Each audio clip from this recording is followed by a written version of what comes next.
ஒளிஞ்சிருக்கிற கதையை எப்படி கண்டுபிடிக்கிறதுன்னு பார்க்க போறோம். டேட்டாவுக்குள்ள இருக்கிற சீக்ரெட்ஸை தெரிஞ்சுக்க ஒரு சூப்பரான டூல் பத்தி பார்க்கலாம் வாங்க. நம்மள சுத்தி பாத்தீங்கன்னா எங்க பார்த்தாலும் டேட்டா தான் இல்லையா? சில சமயம் இந்த நம்பர்ஸ்லாம் ஒரு பெரிய கடல் மாதிரி நம்மள மூழ்கடிக்கிற மாதிரி இருக்கும். ஆனா கவலையே வேணாம், அதிலிருந்து எப்படி ஒரு அர்த்தமுள்ள கதையை வெளியே கொண்டு வரதுன்னு பார்க்கலாம். சரி, இந்த டேட்டா வெள்ளத்திலிருந்து எப்படி தப்பிக்கிறது? அதுக்கு தான் நம்ம கிட்ட விளக்க புள்ளி விவரங்கள்னு சில டூல்ஸ் இருக்கு. இதை வச்சுதான் இந்த டேட்டாவுக்கு ஒரு உருவம் கொடுக்க போறோம். இதுதான் நம்ம பயணத்தோட முதல் ஸ்டெப்.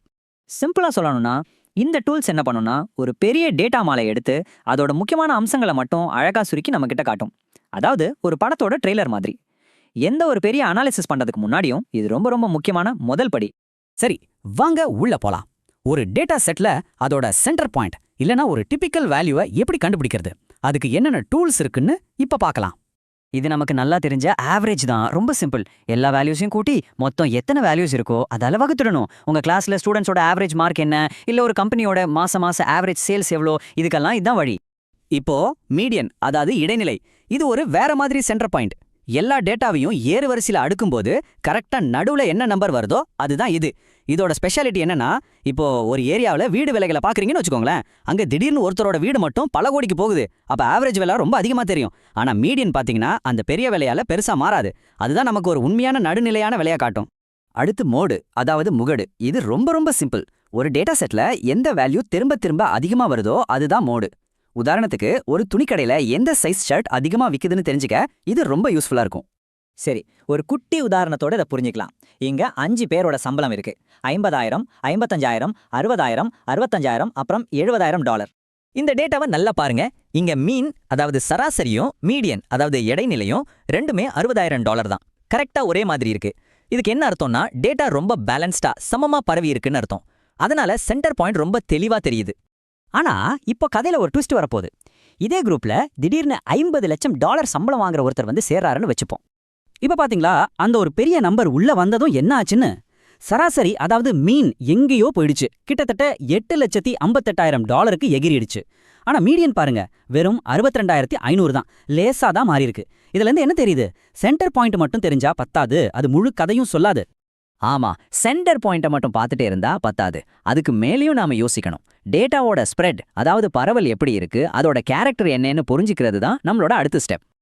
நம்ம சம்பள உதாரணத்துல பார்த்த மாதிரியே தான், ஒரு கிரிக்கெட் டீமோட ஆவரேஜ்லாம் நல்லா இருக்கலாம். ஆனா ஒரு பேட்ஸ்மேன் மட்டும் செஞ்சுரி அடிச்சு மத்த எல்லாரும் டக் அவுட் ஆனா அந்த டீம்ல பிரச்சனை இருக்கும்னு தானே அர்த்தம். அதனாலதான் இந்த பரவல் ரொம்ப முக்கியம்.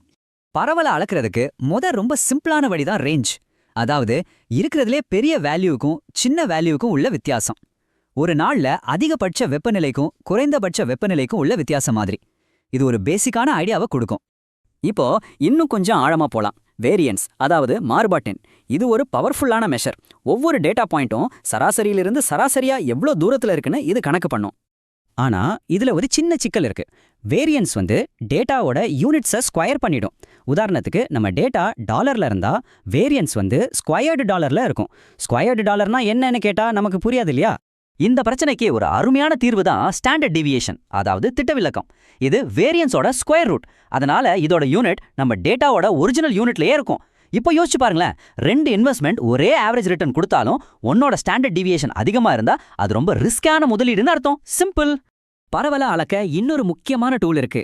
அதுதான் இன்டர் குவார்டைல் ரேஞ்ச், சுருக்கமா IQR. இதோட ஸ்பெஷாலிட்டி என்னன்னா, இது டேட்டாவோட நடுவுல இருக்கிற 80% பகுதியை மட்டும்தான் எடுத்துக்கும். ஓரத்துல இருக்கிற எக்ஸ்ட்ரீம் வேல்யூஸை கண்டுக்காது. இந்த ஸ்லைட்ல சொல்ற மாதிரி IQRோட பெரிய பலமே அதுதான். ரொம்ப பெரிய இல்ல ரொம்ப சின்ன நம்பர்ஸ், அதாவது அவுட்லயர்ஸ், அதால இது பெருசா பாதிக்கப்படாது. நம்ம சம்பள உதாரணத்தையே எடுத்துக்கோங்க. அந்த $50 லட்சம் சம்பளம் வந்ததால இந்த IQR பெருசா மாறி இருக்காது. ஏன்னா அது நடுவுல இருக்கிற சம்பளங்களை மட்டும்தான் பார்க்கும். சரி, இப்போ இந்த 2 விதமான மெஷர்ஸையும், அதாவது சென்டர் பாயிண்ட்டையும் ஸ்ப்ரெட்டையும் எப்படி ஒன்னா சேர்த்து பார்க்கறதுன்னு பார்க்கலாம். இது ரெண்டும் சேரும்போது தான் நமக்கு டேட்டாவோட முழு சுயவிவரம், ஒரு கம்ப்ளீட் ப்ரொஃபைல் கிடைக்கும். ஸோ மொத்தத்தில் நம்ம தெரிஞ்சிக்க வேண்டியது இதுதான். சென்டர் மெஷர்ஸ், அதாவது சராசரி, இடைநிலை, இதெல்லாம் நமக்கு ஒரு டிபிக்கல் வேல்யூவை சொல்லும்.